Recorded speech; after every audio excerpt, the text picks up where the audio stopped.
በስመ አብ ወወልድ ወመንፈስ ቅዱስ አሐዱ አምላክ። ሊቃውንተ ቤተክርስቲያን፣ ካህናት፣ አባቶች፣ ዲያቆናት፣ ወንድሞች፣ ምዕመናን፣ ወምዕመናት፣ አባቶች፣ እናቶች፣ እህቶች፣ ወንድሞች እንዲሁም ሕፃናት ባሰባሰበን በአምላካችን በኢየሱስ ክርስቶስ ፍጹም ሰላም ለእናታችን በንጽሕት ቅድስት ድንግል ማርያም ፍጹም ሰላም እንደምን አላችሁ?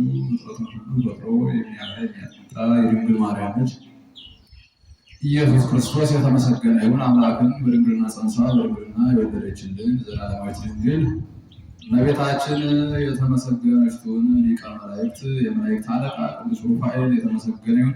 ቅዱሳን መላእክት፣ ቅዱሳን አበው፣ ቅዱሳን ነቢያት፣ ቅዱሳን ሐዋርያት፣ ቅዱሳን ጻድቃን፣ ቅዱሳን ሰማዕታት እንዲሁም ቅዱሳን አንስት የተከበሩ ሴቶች ሁሉ ሳይቀሩ እግዚአብሔር አምላክ ባከበራቸው መጠን የተመሰገኑ ይሁኑ። እሺ ያው ጥርምጥና አድርገን ለተወሰነ ደቂቃ አብረን ነው የምንቆየው። ዛሬው የትምህርታችን ርዕስ የማደርገው እንግዲህ ያው ክብረ በዓል ነው፣ የእመቤታችን ዓመታዊ በዓል ነው። በጠዋቱ መርሃ ግብር ያው ስለተማራችሁ ርዕሴን የማደርገው ሌላ ነው። ለትምህርታችን ርዕስ የማደርገው መንግስቱ ዘላለም ወምኩናኑኒ ለትውልደ ትውልድ። መንግስቱ ለዘላለም ነው፣ ግዛቱም ለልጅ ልጅ ነው። በዚህ ርዕስ መሰረታዊ ዓላማ የማደርገው የእግዚአብሔርን መንግስት እጅ እናድርግ ነው። የእግዚአብሔር መንግስት እጅ የሚደረግ በትዕቢት አይደለም፣ በጦር አንደበት፣ በፈረስ አንገት ወይም በአፎሙዝ አይደለም። አይደለም። የእግዚአብሔር መንግስት እጅ የሚደረግ በትሕትና ነው። በሃይማኖት ጸንቶ በስነ ምግባር ቀንቶ በመኖር ነው። ከዚያም ጾም፣ ጸሎት፣ ስግደትን ገንዘብ አድርጎ ትሕትናን ገንዘብ አድርጎ ፍቅርን ገንዘብ አድርጎ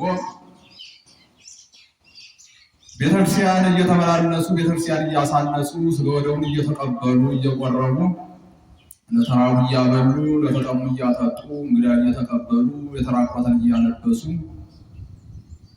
የታመመን እየጠየቁ የታሰረን ዋስሮ እያስፈቱ ባይቻል እየጠየቁ በእንደዚህ አይነት መንገድ እንጂ የእግዚአብሔር መንግስት በትዕቢት አይገኝም። ኃይልህ ብዙ ሲሆን ጠላቶችህ ዋሹብህ። የእግዚአብሔር ኃይሉ ብዙ ሆኖ ሳለ ጠላቱ ዲያብሎስ ዋሸ።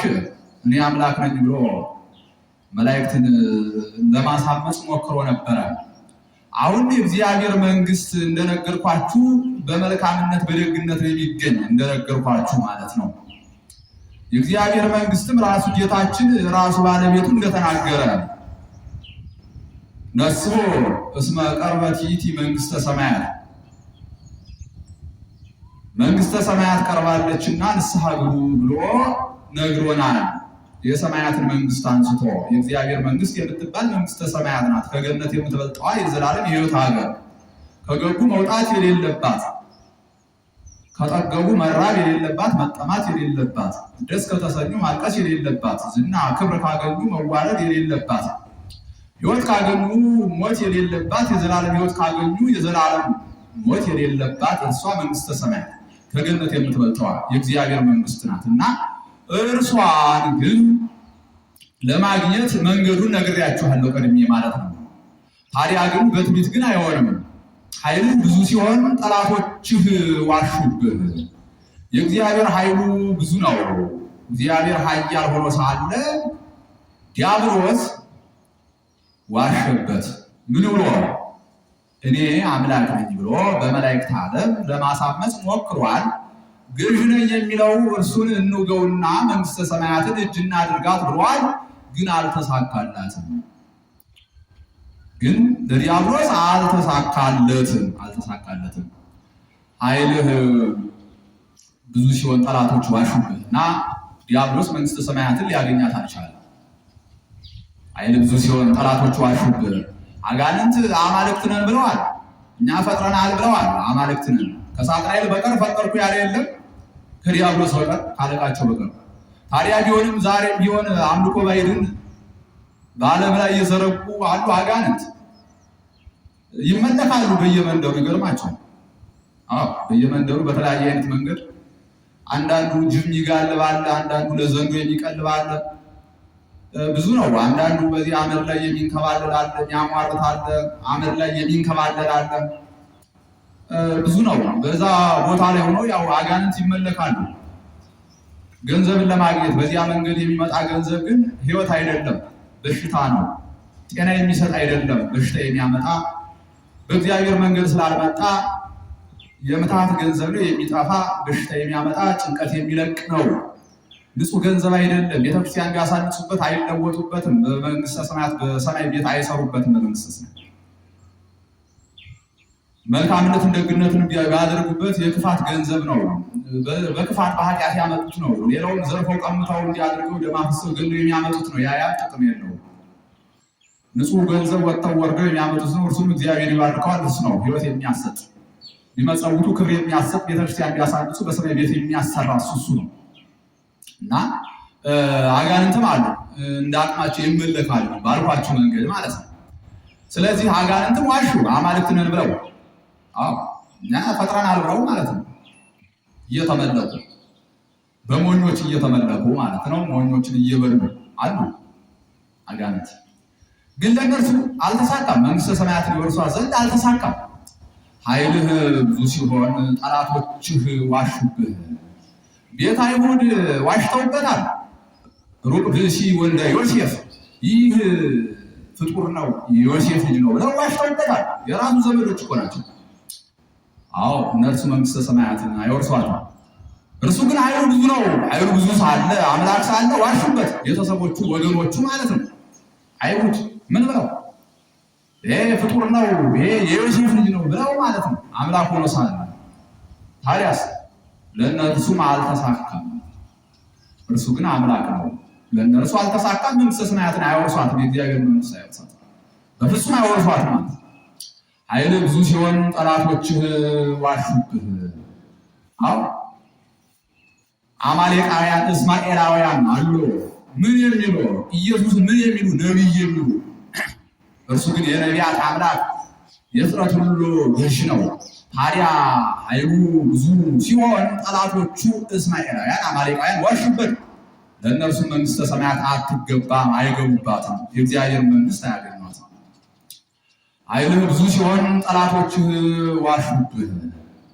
መናፍቃን ዋሹበት። አማላጅ ብለው አማላጅ ማለት እኮ ፍጡር ማለት እኮ ነው። አምላክ እኮ አያማልድም። ከማን ወደ ማን ያማልዳል? አያማልድም። ፍጡር ነው የሚያማልድ። ታዲያ እርሱም ግን ምን አሉ? አማላጅ ነው አሉት። አማላጅ ነው ማለታቸው እኮ ፍጡር ማለት እንደሆነ አይገባቸውም። አማላጅ ነው ብለዋል፣ ፍጡር ነው ማለታቸው ነው ሲጀመር ማለት። ስለዚህ እነርሱም አይገቡባትም። እርሱ ግን ኃይሉ ብዙ ነው፣ ኃያል ነው፣ አምላክ ነው። የእግዚአብሔር መንግስት ድንቅ ናት፣ ድንቅ ሀገር ናት። እግዚአብሔር የማይሾሙት ንጉስ ነው። የነገስታት ንጉስ ነው። የማይሾሙት ሹም ነው። ነገስታትን የሚያነግስ ነው። በመንገዱ የማይሄዱ ነገስታትን የሚገለብጥ እንደ ሳኦል ያሉትን ይገርማቸዋል። እንደ ሳኦል ያሉትን እንደ ሄሮድስ ያሉትን እንደ ሰናክሬም ያሉትን እንደ ፈርዖን ያሉትን የሚገለብጥ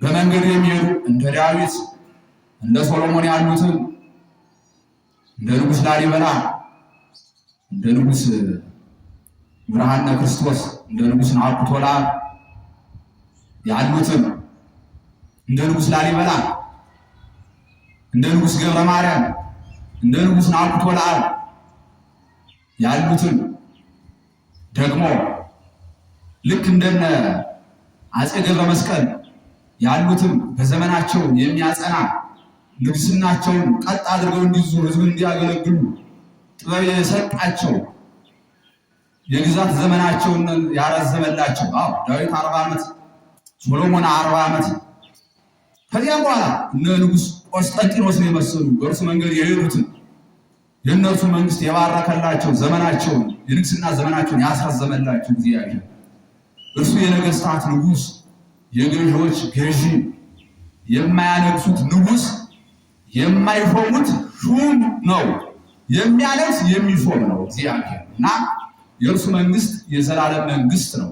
የማይናወጽ መንግስት ነው። የዘላለም መንግስት ጠላቶች የማይነሳሱበት፣ ጠላቶች የማይገለብጡት መንግስት፣ የማይጠብ መንግስት፣ የማይራቡበት መንግስት፣ የእግዚአብሔር መንግስት፣ የማይገነጠሉበት መንግስት፣ ጥላቻ የሌለበት መንግስት፣ ፍቅር ብቻ ያለበት መንግስት የእግዚአብሔር መንግስት ማለት ታናሹ ታላቁ ሁሉ በኩል ዓይን የሚታይበት መንግስት ነው የእግዚአብሔር መንግስት ማለት ነው። ተመልከቱ። ሰውና መላእክት በጋራ ቅዱስ ቅዱስ እያሉ የሚያመሰግኑበት የእግዚአብሔር መንግስት፣ የማያልፍ መንግስት፣ የዘላለም መንግስት፣ የማይጨልም መንግስት ነው የእግዚአብሔር መንግስት። ጠላት የማይነሳበት መንግስት የእግዚአብሔር መንግስት፣ መንግስተ ሰማያት። እርሷ ድንቅ ሀገር ናት። እርሷን እጅና ድርጋት ነው። ለልጅ ልጅ የምትተርፍ ናት። መንግስቱ ለልጅ ልጅ የሚተርፍ ነው። ወመኩናኒ ለትውልደ ትውልድ መንግስቱ ዘላለም። ወመኩናኒ ለትውልደ ትውልድ መንግስቱ ዘላለም ነው። ግዛቱ ለልጅ ልጅ የሚተርፍ ነው። ለልጅ ልጅ የሚተርፍ ነው። ከልጅም አልፎ ለልጅ ልጅ ለልጆቹ ሐዋርያት የሚተርፍ ከዚያን የሐዋርያት ልጆች እኛ አለን። ሐዋርያትን ወንጌልን ካስተማረ በኋላ ሁሉ ወመሃሩ ውስተ ኩሉ አጽናፈ ዓለም ስበኩ ወንጌለ መንግስት፣ ዓለምን ዙራችሁ የእግዚአብሔርን መንግስት አስተምሩ፣ ወንጌልን አስተምሩ ብሎ አዘዘ። ካዘዘ በኋላ ሐዋርያት ዓለምን ተዟዙረው አዳረሱ። ከዚያ በኋላ ደግሞ እኛ የእነርሱ ልጆች ነን፣ የሐዋርያት ልጆች ነን። የእነርሱን ትምህርት ይዘን ዛሬ አለን ማለት ነው። እነርሱ ከክርስቶስ ተቀብለው እኛ ከእነርሱ ተቀብለን ማለት ነው። ስለዚህም ነገር ለልጅ ልጅ የሚተርፍ ነው የእግዚአብሔር መንግስት፣ የማይጠብ መንግስት፣ የዘላለም መንግስት ነው የእግዚአብሔር መንግስት እና ወደዚች የእግዚአብሔር መንግስት ለመግባት ከኢየሩሳሌም ወደ ኢያሪኮ መውረድ አይገባም። ከኢየሩሳሌም ወደ ኢያሪኮ ወርደን ከተከሰከስን፣ ከተፈጠፈጥን፣ ከሞትን የእግዚአብሔር መንግስት እጅ ማድረግ አይቻልም። ከኢየሩሳሌም ወደ ኢያሪኮ፣ ኢየሩሳሌም ቤተክርስቲያን ናት። አንዱ ከኢየሩሳሌም ወደ ኢያሪኮ ሲጓዝ ሽፍቶች በመንገድ አግኝተው ቀጥቅጠው ገንዘቡን ቀምተው እንዳልሆነ አድርገው ሰባብረውት ሄዱ። የተከበሩ ካህናት፣ የተከበሩ ሌዋውያን እያዩ ታለፉ። በሶስተኛ ደረጃ ግን አንድ ምስኪን ደግ የሆነ ሳምራዊ መጣ፣ አዘነለት፣ በቁስሉ ላይ ዘይት አፈሰሰለት፣ ተሸክሞ አህያው ላይ አስቀመጠው። ከዚያ ወስዶ ከተማ ለአንድ ባለሀብት ምግብ ቤት ላለው ሰው ንሳ፣ ይህንን ሰው ተንከባከብልን፣ አብላልን፣ አጠጣልን ብሎ ገንዘብ ሰጠው። ሌላውን ደግሞ ስመለስ እሰጥሃለሁ ብሎት ሄደ። ተመልከቱ፣ እንዲህ አድርጎ ሄደ። አሁን እኛ ከኢየሩሳሌም ወደ ኢያሪኮ ስንወርድ ችግር አለ ማለት ነው። ኢየሩሳሌም ቤተክርስቲያን ናት። ኢያሪኮ የክህደት መንደር፣ የአማሌቃውያን መንደር፣ የመናፍቃን መንደር ነው። ወደ እነርሱ ስንወርድ ከቤተክርስቲያን ወጥተን ወደ እነርሱ ስንወርድ ይዘው ገንዘባችን ይቀሙናል። የእግዚአብሔር ገንዘብ፣ የእግዚአብሔር ልጅነት ያስጥሉናል። ከእግዚአብሔር ልጅነት ይለዩናል። ሀብተ እግዚአብሔርን ከኛ ይለያል። ጸጋ እግዚአብሔርን ይለዩብናል። ገንዘባችን ይቀሙናል። ሰባብረው ደብድበው ይጥሉናል። ሽፍቶች፣ ሌቦች ስለሆኑ፣ ሃይማኖት የሚያስክዱ ስለሆኑ፣ ሐሰተኞች ስለሆኑ ማለት ሰባብረው ይጥሉናል። ተመልከቱ፣ ይህ በጣም ከባድ። ከኢየሩሳሌም ወደ ኢያሪኮ ስንወርድ ወንበዴዎች፣ ሽፍቶች፣ አጋንንት ያገኙናል። ሰባብረው ይጥሉናል። ገንዘባችን ይቀሙናል ማለት ነው። ገንዘባችን የእግዚአብሔር ልጅነት ያነሱብናል። ከእግዚአብሔር ልጅነት ይለዩናል። ጸጋ እግዚአብሔርን ያነሱብናል። ሀብት ገነትን፣ ሀብት መንግስተ ሰማያትን ይነሱብናል። ከሀብት ገነት፣ ከሀብት መንግስተ ሰማያት ይለዩናል። ሰባብረው ይጥሉናል። በዚያ እንወድቃለን። ሁሉ እያዩ ያልፉናል። እገሌ እንደዚህ ነበር፣ አቤት እገሊት እንዲህ ነበረች፣ እንዲህ ሁሉ እየተባለ የተረት እየተነገረብን ሰዎች ሁሉ የሚያውቁን ሁሉ ይንቁናል ማለት ነው፣ ይተውናል። ደጉ ሳምራዊ ግን ክርስቶስ ያዝንልናል። አንስቶ ተሸክሞ ምግብ እንዲያበሉን ለሀብታሙ ምግብ ቤት ላለው ሰው ይሰጠናል። ያነሳናል፣ በቁስላችን ላይ ዘይት ያፈስልናል፣ ፍቅርን ያሳድርብናል፣ እግዚአብሔር እንድናስበው ክርስቶስን እንድንወደው ራሱ ያደርጋል፣ ንስሐን እንድናስብ ያደርጋል። ከዚያ ተሸክሞ ወስዶ ለባለጸጋው ምግብ ቤት ላለው ሰው ይሰጠናል። ለካህናት አደራ ብሎ ይሰጠናል። ለእናት ቤተክርስቲያን አደራ ብሎ ይሰጠናል። ሰማዩን አደራ ጥብቅ አደራ ብሎ ይሰጠናል። አብሉልኝ አጠጡልኝ፣ ስመለስ ደግሞ ቀሪውን ገንዘብ እሰጣቸዋለሁ ይላል። አብሉልኝ አጠጡልኝ ብሎ ገንዘብ ይሰጣል። አዎ ገንዘቡን የገዛ ስጋውን አብሉልኝ ብሎ ይሰጣል። ገንዘቡን የገዛ ደግሞ አጠጡልኝ ብሎ ይሰጣል። ቀድሳችሁ አቁርቡልኝ ብሎ ለካህናት ይሰጣል። ስመለስ ደግሞ ቀሪውን እሰጥሃለሁ ይላል። በምጽአት ለፍርድ ስመጣ ልጆችን ስላገለገላችሁ ቀድሳችሁ ስላቆረባችሁ ክብር ይገባችኋል ብሎ ክብራቸውን ዋጋቸውን ይሰጣል። እኛን እኮ ይገርማችኋል፣ ረቀቅ አድርጎናል። ካህናትን ለእኛ አገልጋይ አድርጎ ሾመልን። ምን ያህል ጊዜ ወዶናል! አያችሁ፣ ካህናትን እንዲያገለግሉን አድርጎ ማለት እንዲህ ያለ አባት ማለት። ስለዚህ ዋጋቸውን በምጽአት መጥቶ ይሰጣቸዋል። ለእኛ ጥሩ ዋጋ ይሰጣል፣ ለእነርሱም ጥሩ ዋጋ ይሰጣል ማለት ነው። አደራ ብሏል አስቀድሞ። ጴጥሮስ ትወደኛለህ ብሎ 3 ጊዜ ጠይቆ እንደምወድህ አንተ ታውቃለህ ካለ በኋላ ጴጥሮስ ጌታ ነው በጎችን ጠብቅ፣ ትወደኛለህ እወድሃለሁ፣ በጎችን ጠብቅ፣ ትወደኛለህ እንደምወድህ አንተ ታውቃለህ እያለ ይናገር ነበር። በጎችን ጠብቃለሁ፣ ከዚያስ ጠቦቶችን ጠብቅ ይላል፣ ከዛ ግልገሎችን ጠብቅ ይላል። በጎችን ብሎ ታላላቆችን፣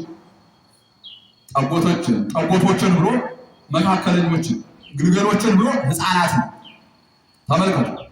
አደራ ብሏል። ስለዚህ ካህናት ይቀበላሉ ማለት ነው። በንስሐ ይቀበሉናል። እናት ቤተክርስቲያን በንስሐ ትቀበለናለች። ንስሐ ሰጥተው ከበደላችን ነፃ ያደርጉናል ማለት ነው። ተመልከቱ እና ግን ከኢየሩሳሌም ወደ ኢያሪኮ ወርደን በዚያ ወድቀን ከቀረን ግን ማለት ነው ከኢየሩሳሌም ወጥተን ወደ ወራዳ ቦታ፣ ወደ ክደት ቦታ፣ ወደ መናፍቃን፣ ወደ እስማኤላውያን፣ ወደ መናፍቃን አዳራሽ ብሄር በዚያ ውስጥ በዓለም ውስጥ ኪሳራ ሞት ብቻ ነው ያለ። በዚያ ውስጥ ሽፍቶች ይቀጠቅጡናል ማለት ነው። ተመልከቱ። ዘረኝነት ሰባብሮ ይጥለናል። በዚያ አመፃ ሰባብሮ ይጥለናል። ዝሙት ሰባብሮ ይጥለናል። ገንዘብን መውደድ ሰባብሮ ይጥለናል። ተመልከቱ። ሃይማኖትን መካድ፣ የሃይማኖት ክደት አለ። በዚያ ሰባብሮ ይጥለናል እንዳንነሳ ማለት ነው። ደም ማፍሰስ አለ፣ መግደል አለ፣ መቀማት አለ፣ ዘረፋ አለ። እንዲህ ያለው ውርብርና ሁሉ ሰባብሮ ይጥለናል። በዚያ ሲጋራው ሰብሮ ይጥላል። ስካሩ መጠጡ ሰብሮ ይጥላል። ሐሺሹ ጋንጃው አለ የሚሱ ያጦዛቸው ያ አለ። በዚያ ሰብሮ ይጥላል። ዝሙቱ ሰብሮ ይጥላል። በኢያሪኮ ማለት ከቤተክርስቲያን ስንወጣ የሚጠብቀን ያ ነው። እንዲያውንም በእንደዚህ አይነት ሁኔታ ውስጥ ከወደቅን በኋላ የሚያዝንልን አካል የለም። የሚያውቁን ሁሉ እየተፉብን፣ እየተሳለቁብን፣ እያሙን የሚሄዱ ከዚያ በኋላ በእንደዚህ አይነት ሁኔታ ውስጥ ከተያል ተስፋ ቆርጠን መንገድ ላይ እንወድቃለን ማለት የሚደርስልን የለም። ከዚያ በቃ ሞት ነው የምናስብ ማለት ነው። ራስን ማጥፋት ተስፋ እንቆርጣለን። ከዚያ በኋላ በቃ መርዝ በልቼ ልሙት፣ በገመድ ታንቄ ልሙት፣ ውሃ ውስጥ ገብቼ እንዲሁ ራሴን ላጥፋ። በስለት ራሱን ሊያጠፋ ይችላል። በሽጉጥ ራሱን ሊገል ይችላል። በጥይት ራሱን ሊያጠፋ ይችላል። ብዙ ነገር አለ። ተስፋ መቁረጥ ይከተላል ማለት ምክንያቱም በእንደዚህ አይነት ክፋቶች ውስጥ ከወደቀ ያ ሰው ሁሉን ነገሩን የሚያጣ ይገርማል። ገንዘቡን ያጣል፣ ጤናውን ያጣል፣ ኢኮኖሚካሊ በኢኮኖሚ ይጎዳል።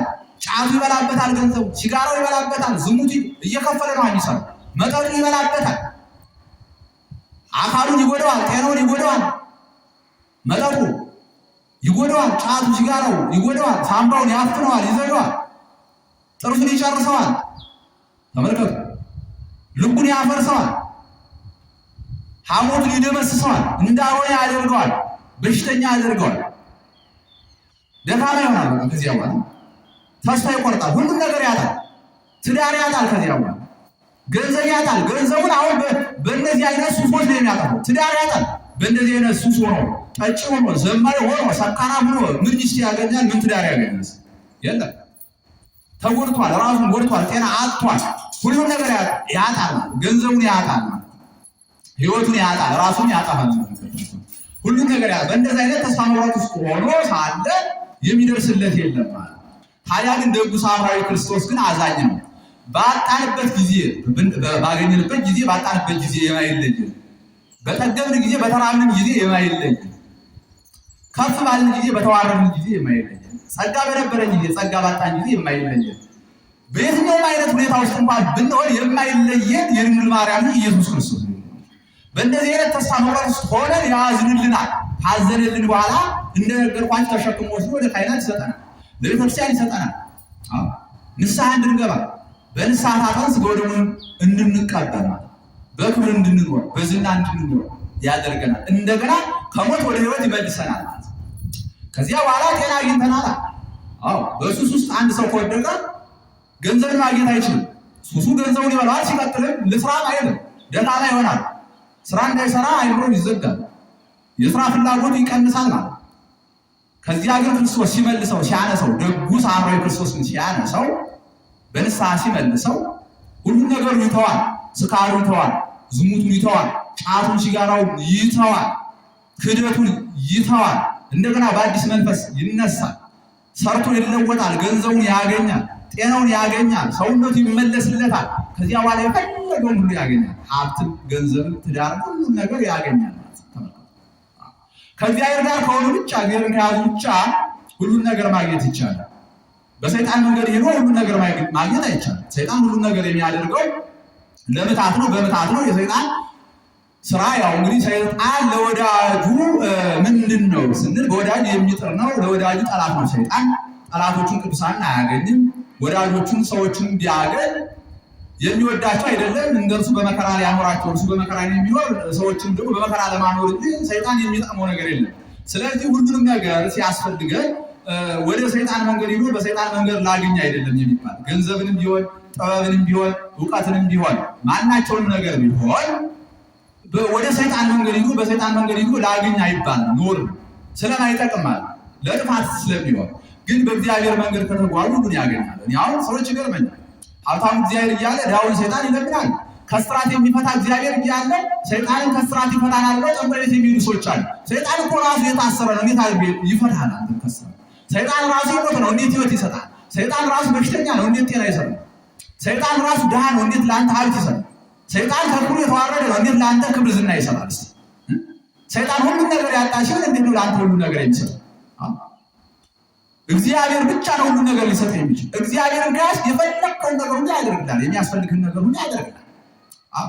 የዓለሙ ጥበብ የዓለሙ ዝና ሁሉ ነገር ከንቱ ጠፊ ነው። እግዚአብሔርን ከያዝክ ሁሉን ነገር ታገኛለህ። እና የእግዚአብሔር መንግስት እጅ ማድረግ ያስፈልጋል።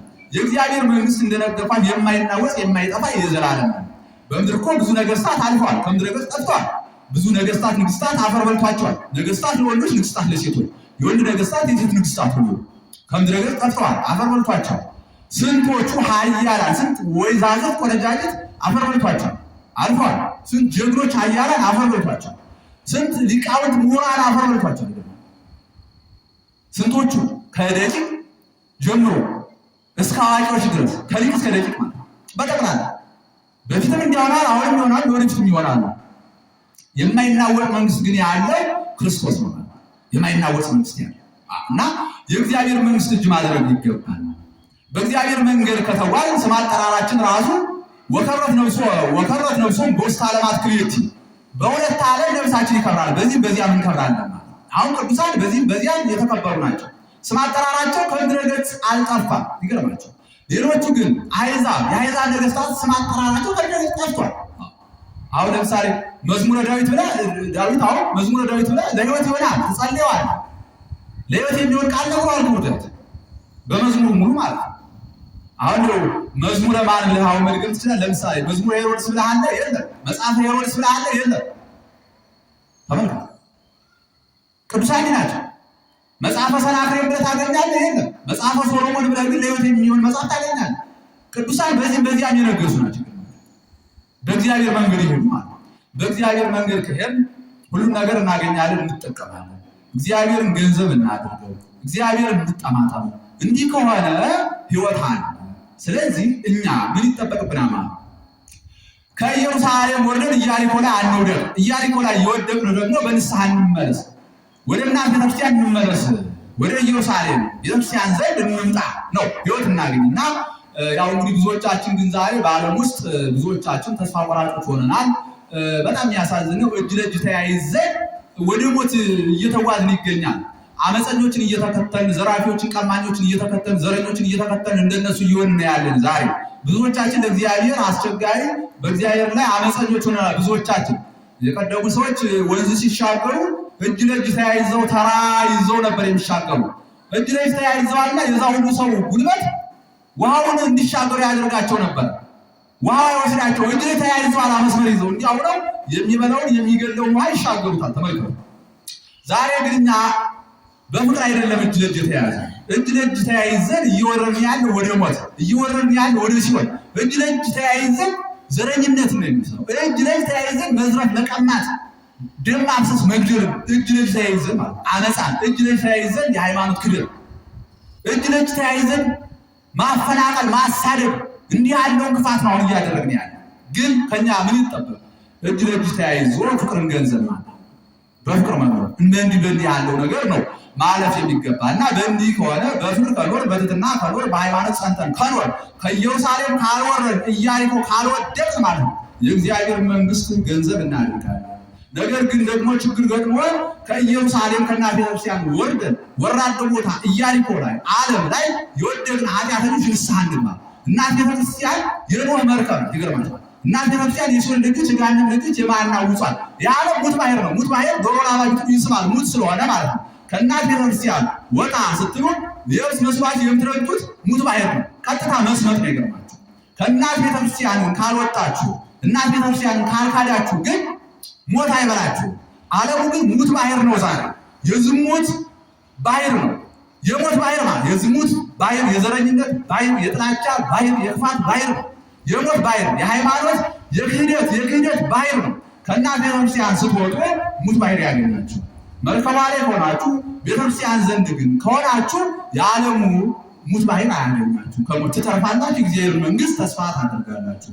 መንግስቱ ዘላለም ወምኩናኑ ለትውልደ ትውልድ። መንግስቱ ዘላለም ነው፣ ግዛቱ ለልጅ ልጅ ነው። ስለዚህም ነገር የእግዚአብሔርን መንግስት እጅ እናድርጋት ነበረ ርዕሳችን። የእግዚአብሔር መንግስት ግን እጅ ለማድረግ ምን ይገባል? ያው የተነጋገርነው ነው። ሰዓት ስለሌለን ወስማን